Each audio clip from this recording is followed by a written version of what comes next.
नमस्कार। बहुत बहुत स्वागत है आप सभी मित्रजनों का मेरे YouTube चैनल पर। मैं सिद्धांत सहगल, वैदिक एंड केपी एस्ट्रोलॉजर।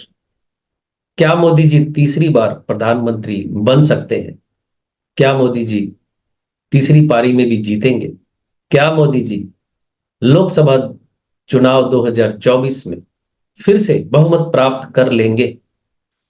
यानी बहुमत प्राप्त करेंगे तभी मोदी जी प्राइम मिनिस्टर बनेंगे। ये बिल्कुल राजनीति की दीवार पे लिखी हुई खुली इबारत है कि अगर बहुमत से कम आ गए तो मोदी जी प्रधानमंत्री नहीं बने। तो क्या मोदी जी प्रधानमंत्री तीसरी बार फिर से बनेंगे? इसका एक आकलन मैं पहले डाल चुका हूं, और उसी आकलन को मैं आप लोगों के सामने फिर से रख रहा हूं। यानी इस वीडियो के साथ उस वीडियो को जोड़ रहा हूं। कल, यानी जिस वीडियो को जोड़ रहा हूं इसको मैंने कल सुना था, और मैं समझता हूं यह बेहतरीन आकलन था। यही आकलन फिर से एक बार करने की कोई विशेष जरूरत मैं समझता हूं नहीं है। लेकिन आप लोगों की आज्ञा शिरोधार्य है। ये वीडियो सुनने के बाद अगर आपको लगेगा कि नहीं, हमें स्क्रीन पे कुंडली देखकर आकलन देखना है, तो मैं फिर बना दूं उस वीडियो को। कुंडली के द्वारा आप लोगों के सामने ये आकलन रख दूंगा, जो बात मैं यूं ही बोल रहा हूं। तो देर ना करते हुए आपको मैं उस वीडियो से जोड़ रहा हूं। नरेंद्र मोदी जी की चार्ट पर बात करेंगे। आप लोग जो भी कमेंट मारते हैं उनमें ऐसे बहुत से कमेंट होते हैं जिस कमेंट को आधार बनाकर मुझे नए वीडियो बनाने का मसाला मिलता है या आइडिया आता है। क्योंकि लोग जब क्वेरी करते हैं तो मुझे उस वक्त लगता है कि लोग इस चीज को समझना चाहते हैं। तो आप लोग कमेंट किया कीजिए। हाँ, कमेंट सच कहूं तो पॉजिटिव किया कीजिए, क्योंकि एक बात मैं यहाँ डिस्क्लेमर के तौर पे आपको कहना चाहता हूं। मुझे किसी पार्टी से कोई लेना देना नहीं है। मैं जो भी आकलन करता हूं वो ज्योतिषीय आधार पे करता हूं। इसलिए आपकी किसी भी पार्टी के साथ सहानुभूति है तो वो आप तक रखिए, मुझ पे दबाव बनाने की कोशिश ना करें। क्योंकि मैं जिसकी कुंडली दिखती है जिस तरीके की, वैसी मैं बोल देता हूँ। अभी जैसे उदाहरण के लिए, फिर मुझे कुछ मित्र कहते हैं इतना एक्सप्लेन क्यों करते हैं। एक्सप्लेन मैं इसलिए करता हूँ कि बहुत से लोग एक्सप्लेन करने से हकीकत समझ जाते हैं, सच को समझ जाते हैं। अब मान लीजिए 1 मिनट के लिए कई लोग सोचते हैं, समझते हैं कि बीजेपी के खिलाफ बोल रहा हूँ। ऐसा नहीं है। अगर बीजेपी के खिलाफ बोल रहा होता तो फिर नीतीश कुमार जी के एनडीए में चले जाने की भविष्यवाणी मैं नहीं करता। मैंने बिल्कुल डेट वाइज कह दिया था, 24 तारीख को वीडियो डाला था कि 26 से 4 फरवरी के बीच में वो पार्टी बदल सकते हैं। तो आप लोगों को वस्तु स्थिति समझने की जरूरत है, और ज्योतिष को समझना चाहते हैं तो ध्यान से फिर मेरी बातें सुनिए। एक मित्र ने कमेंट किया था कि 2019 में नरेंद्र मोदी जी की जीत की भविष्यवाणी आपने की थी, और ये सच है। आप मेरे चैनल पे ढूंढ कर देख सकते हैं। 18 नवंबर 2018 को मैंने, यानी 6 महीने पहले मैंने ये बता दिया था कि मोदी जी ही प्रधानमंत्री बन रहे हैं इस वक्त की दशा अंतरदशा के अनुसार। तो किसी मित्र ने कमेंट किया कि उस वक्त आपने जो कुंडली देखी थी उस कुंडली के आधार पर इस बार क्यों नहीं बोल रहे हैं, इस बार आप कुंडली पे संशय खड़ा कर रहे हैं। ये बात थोड़ी सी सच है कि इस बार मुझे तुला लगन का दबाव ज्यादा है, और कई कारणों से मुझे भी ऐसा लग रहा है कि वो तुला लगन के जातक हैं। हाँ, राशि वृश्चिक है। सबसे बड़ी समस्या ये है ना कि अगर उनकी तुला लगन और राशि मीन होती तो पता चल जाता कि मीन लगन है या तुला लगन है, मतलब डिफरेंसेस समझने के लिए। लेकिन यहाँ वृश्चिक राशि के गुण भी उनके अंदर है और तुला लगन के गुण भी हैं। यानी तुला के और वृश्चिक दोनों के गुण हैं उनके अंदर, और इन्हीं दो लग्नों में संशय बना हुआ है कि कौन सी लगन उनकी है। तो यहां ये पकड़ना बड़ा मुश्किल हो जा रहा है। ये तो रही एक बात। अब आप कहेंगे कि लगन बदलते ही फलादेश बहुत बदल जाएगा। समस्या यहां भी है कि लगन बदलने पे भी मोदी जी की कुंडली में बहुत ज्यादा हेरफेर नहीं हो रहा। हेरफेर जो हो रहा है वो दशा अंतरदशा का ही हो रहा है। आप लोगों को सबसे पहले ये समझ लेना होगा, जो मोदी जी के विरोधी भी है उनको भी ये समझ लेना होगा कि मोदी जी की कुंडली जितनी शक्तिशाली कुंडली इस वक्त भारतवर्ष में किसी की नहीं है, मुझे नहीं मिली है। ये बिल्कुल स्पष्ट बता रहा हूं आपको। 4 ग्रह सूर्य के नक्षत्र में और सूर्य वृश्चिक लगन से दशमेश है, यानी दसम भाव से संबंध बनता है। तुला लगन से सूर्य जो है एकादशेश है, यानी एकादशेश इच्छा पूर्ति, सफलता, दसम प्रशासन, ताकत, जो भी समझ लीजिए। और एकादश भाव से विधानसभा, लोकसभा, राज्यसभा, कुछ भी ऐसा कोई भी सदन हम विधानसभा, लोकसभा, राज्यसभा, राष्ट्रपति भवन तक वो एकादश भाव से ही देखते हैं। अब समझ रहे हैं ये कैसी कैसी दुविधा यहाँ खड़ी हो रही है। सॉरी, एक मिनट, कैसी दुविधा खड़ी हो रही है। तो यहाँ ये डिफरेंसेस करना बड़ा मुश्किल है। अब जिस मित्र ने कहा कि उस वक्त आपने कह दिया था, आज क्यों नहीं कह पा रहे, खुल के, बिल्कुल ठोक के, जैसे पिछली बार ठोक के कह दिया था, तो आप लोगों को यह समझना होगा कि दो मूलभूत अंतर हैं। आप लोग सुनते रहते हैं ना कि गोचर का प्रभाव भी जातक के जीवन पे पड़ता है, शनि की 7.5 का प्रभाव पड़ता है, शनि की ढैया का प्रभाव पड़ता है, और दूसरे ग्रह जो राशियां बदलते हैं उसका प्रभाव भी पड़ता है, डेफिनेटली पड़ता है, ठीक है ना। और महादशा का प्रभाव तो पड़ता ही है। तो अब मैं आपको बताता हूं कि इस बार 2019 के जैसा बिल्कुल ठोक के क्यों नहीं बोला जा रहा या नहीं बोल पा रहा मैं।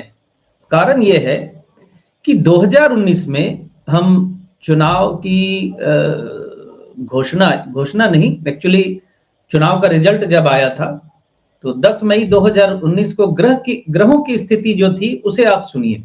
गोचरीय ग्रहों की स्थिति पहले जो थी वो पहले सुन लीजिए। शनि और केतु धनु राशि में थे। आज शनि कहाँ है, केतु कहाँ है? शनि कुंभ राशि में है और केतु कन्या राशि में है। ये एक मूलभूत अंतर हो गया। राहु मिथुन राशि में थे, आज राहु कहाँ है? आज राहु मीन राशि में है। देखिए ये बड़े ग्रह हैं। गुरु उस वक्त कहाँ थे? गुरु वृश्चिक राशि में थे। आज गुरु कहाँ है? आज गुरु मेष राशि में है। हालांकि लोकसभा चुनावों के नतीजे आते आते गुरुदेव बृहस्पति वृष राशि में आ जाएंगे, ये परिवर्तन होगा। छोटे छोटे ग्रहों की मैं इस वक्त बात नहीं कर रहा। हाँ, सूर्य उच्च के थे, इस बार भी चुनावों के नतीजों के वक्त सूर्य उच्च के ही होंगे। लेकिन चार ग्रह जो ऐसे हैं, राहु, केतु, शनि और गुरु, ये चार ग्रह ऐसे हैं जिनका राशि परिवर्तन बहुत ज्यादा इंपैक्ट आपके जीवन में डालता है, क्योंकि शनि देव को रहना है 2.5 वर्ष तक एक राशि में। ठीक है, समझे इस चीज को। तो वृश्चिक राशि तो वृश्चिक ही है, उनकी लगन तुला है या वृश्चिक है, इसमें संशय है। तो अच्छा, इस बात पे मैं थोड़ी देर बाद आता हूं। अब मैं दशा अंतरदशा की बात करता हूं। 2019 में मोदी जी की तुला लगन हो या वृश्चिक लगन हो, उनकी चंद्रमा की महादशा चल रही थी। चंद्रमा की महादशा चल रही थी। इस वक्त मोदी जी की मंगल की महादशा चल रही है। तुला लगन हो या वृश्चिक लगन हो, महादशा में कोई फर्क नहीं पड़ रहा।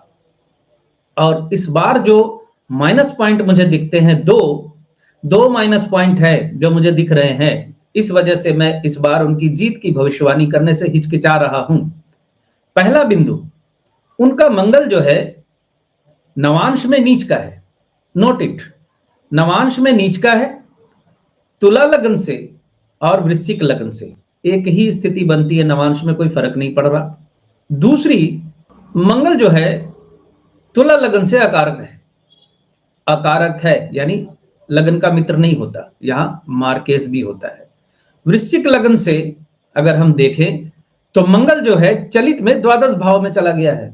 चंद्रमा शनि के नक्षत्र में है उनका, यानी उनका अनुराधा नक्षत्र में जन्म है, वृश्चिक राशि बनती है उससे। तो चंद्रमा शनि के नक्षत्र में है। वृश्चिक लगन से शनि दशम भाव में है और तुला लगन से शनि एकादश भाव में है।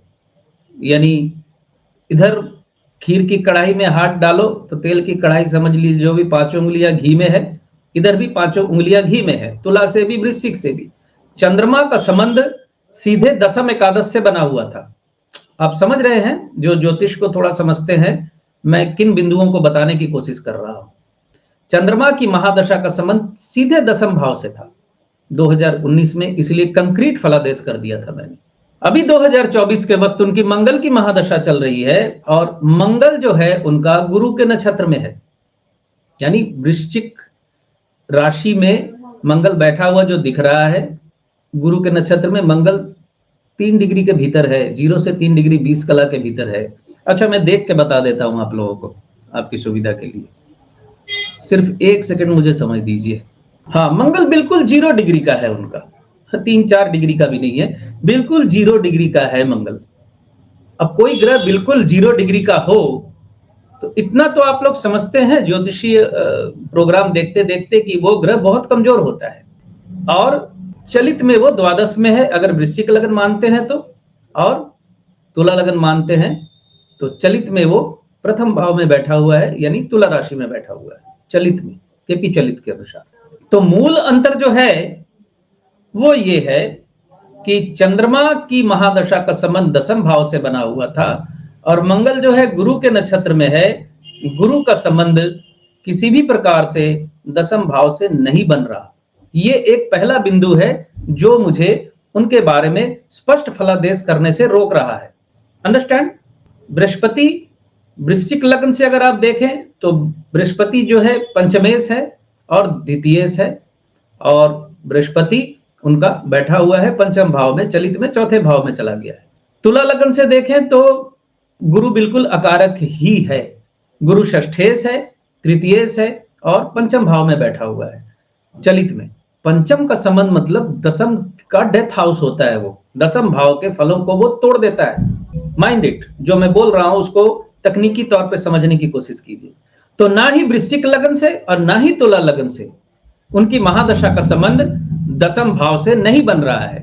2019 में जो कंक्रीट फलादेश मैंने कर दिया था, चंद्रमा का संबंध भी 10वें भाव से बन रहा था, महादशा का भी, और अंतरदशा का संबंध भी 10वें भाव से बन रहा था। इस वक्त जो स्थिति है थोड़ी उलट है। कुंडली तो एक ही है, लेकिन आपको समझना होगा दशा अंतरदशाएं बदल जाती हैं, गोचर में ग्रहों की स्थितियां बदल जाती हैं, और इस वक्त एक तो महादशा का संबंध 10वें भाव से नहीं बना हुआ, ये तो पहली बात है, तुला से हो या वृश्चिक लगन से हो, किसी भी लगन से हो।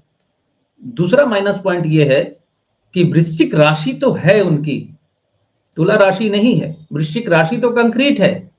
तो वृश्चिक राशि उनकी है, वृश्चिक राशि के 4थे भाव में शनि देव विचरण कर रहे हैं, इसे शनि का ढैया बोलते हैं। अब वृश्चिक राशि में शनि का ढैया, 4थे भाव में शनि, 4थे भाव से माता का विचार किया जाता है, तो आपने देखा कि उन्हें मातृ वियोग हुआ इस ढैया में। अब आप और कुछ सुनना चाहते हैं, नीतीश कुमार जी को भी खींच लीजिए। नीतीश कुमार जी की भी वृश्चिक राशि ही है, और शनि देव 4थे भाव में बैठे हुए हैं उनके गोचर में, यानी शनि का ढैया नीतीश कुमार जी को भी चल रहा है, और नीतीश कुमार जी का पॉलिटिकल कैरियर लगभग खत्म है, विशेष करके उनकी दशा अंतरदशा के कारण। दशा अंतरदशा का संबंध बिल्कुल अष्टम से बन रहा है। मोदी जी की दशा अंतरदशा का संबंध अष्टम से नहीं बन रहा।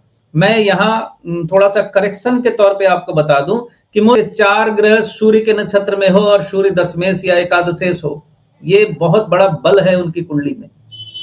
मतलब आप इस चीज को यूं समझें कि जिसके साथ आपकी लड़ाई है, भले ही वो बॉक्सिंग का रिंग हो या जूडो कराटे का रिंग हो या राजनीतिक विषाद हो, वहां आपको अपने अपोनेंट की ताकत मालूम होनी चाहिए।